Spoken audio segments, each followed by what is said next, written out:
มาแล้วดูใต้ลงมาแล้วนะครับ ตัวนี้จะพอดีกับตัวคอลัมน์นะครับ ตัวเนี้ยพอดีกันนะครับกับตัวใบพัดของเขานะครับ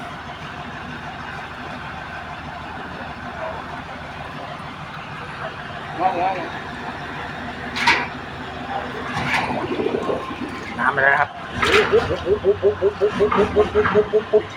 นั่งแล้วนะครับนี่ครับไปแล้วนะครับสไปเดอร์แมนเราลูดไปแล้วครับวืดมากงานนะครับลงมาแล้ว